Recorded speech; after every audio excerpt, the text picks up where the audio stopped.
తెలిసితే మోక్షము తెలియకున్న బంధము. కర్మశేషాన్ని అందరూ ఖచ్చితంగా అనుభవించాల్సిందే అన్నది రూలు. కానీ ఆ కర్మని తప్పించుకునే మార్గం ఉన్నది. ఇది ఈ కథలో చిన్న లోపం ఉంది. ఖచ్చితంగా అనుభవించాల్సిందే అని రాశారు.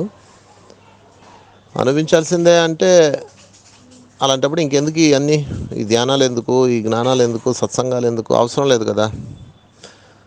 కర్మ వింటి నుంచి వదిలిన బాణం వంటిది. దానిని ఎవరో తప్పించలేరు, నిజమే. కానీ అర్జున, దానిని తప్పించుకోవచ్చు. ఇది కృష్ణుడు చెప్పింది. అంటే కర్మని వింటి నుంచి వదిలిన బాణం అంటే ఏంటి? మనం వింటి నుంచి బాణం వదులుతారు, అది విల్లుకాడు తప్పించలేడు కదా. వదిలిన తర్వాత ఆయన తప్పించలేడు. కానీ ఆ బాణం ఎవరి వైపు అయితే దూసుకొని వస్తుందో వాళ్ళు దానిని చూసి తప్పించుకోవచ్చు. అంటే దాన్ని చూసి పక్క జరిగితే చాలు. దాని పేరే అవేర్నెస్, దాని పేరే జ్ఞానం. అంటే జ్ఞానం వస్తే కర్మదగ్గం అవుద్ది. ఇది ఆటోమేటిక్. ఎప్పుడైతే మీరు ఇన్స్టాల్మెంట్స్ అన్నీ కట్టారో మీ అకౌంటు అప్పు తీరిపోద్ది బ్యాంకులో. అది ఆటోమేటిక్. మీరు దానికి ఏం ప్రత్యేకంగా అక్కర్లా. డెబిట్ క్రెడిట్ సిస్టమ్ ఆ బ్యాంకులో ఎలాగైతే ఆటోమేటిక్గా ఉందో అలాగనమాట. ఎప్పుడైతే మీరు పుణ్యకర్మలు చేశారో కర్మ బలహీనం అయిపోద్ది. అంటే లాహిరి మాసేడు మీద పడాల్సిన పెద్ద బండ చిన్న ఇటుకరాయితో పోయింది. అది ఆయన చెప్పింది అక్కడ. శేషం తప్పించుకోలేమన్నాడు. శేషం అంటే చిన్న స్వల్పమైన పెయిన్ అనమాట. ఆ కర్మ మొత్తాన్ని తప్పించుకోవచ్చు. ఆ పుణ్యకర్మ చేసిన, ఆ లాహిరి మాసేడు చేసిన ఆ పుణ్యకర్మ వల్ల కర్మ శేషం అనుభవించాల్సి వచ్చింది. శేషం అంటే ఏంటి? చిన్న ముక్క అనమాట. అందుకే ఇటుకరాయి వచ్చి ఆయన కాలికి తగిలి చిన్న గాయమైంది.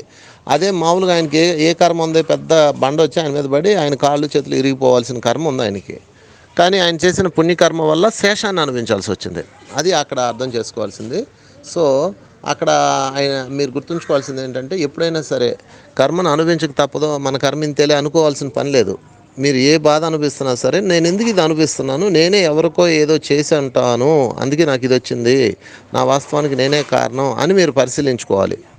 పరిశీలించుకొని దానికి మూలం ఎక్కడుందో ఎతికి దానికి మీరు క్షమాపణ చెప్పుకొని పశ్చాత్తాపం చెందితే, పరివర్తన చెందితే మీ కర్మ మాయమైపోతుంది. జ్ఞానం కనుక పూర్తిగా వస్తే శేషం కూడా మీ దగ్గరకు రాదు, ఆ శేషం కూడా మండిపోతుంది. సో మై డియర్ ఫ్రెండ్స్, కర్మను అనుభవించాల్సిందే అన్నది తప్పు సిద్ధాంతం.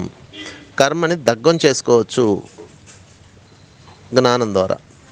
అందుకని తెల్లవారుజాము లేసి ధ్యానంలో కూర్చొని, నాకు ఎందుకు ఇది వచ్చింది, నేను ఈ పెయిన్ అనిపిస్తున్నా అంటే కారణం ఏంటి అని అడిగి మళ్ళీ ధ్యానం చేసి నిద్రపోండి. చక్కగా మీకు డ్రీమ్లో కనిపిస్తుంది మీరు ఎవరికి బాధ పెట్టారో, వాళ్ళ క్షమాపణ చెప్పుకోండి. రెండోసారి అటువంటి రిపీట్ కాకుండా మీ లైఫ్లో మీరు అవేర్నెస్ పొందండి. అప్పుడు మీకు ఆ కర్మ మాయమైపోతుంది, దగ్ధమైపోతుంది. జ్ఞానాగ్ని దగ్ధ కర్మణం, అది అసలు సత్యం.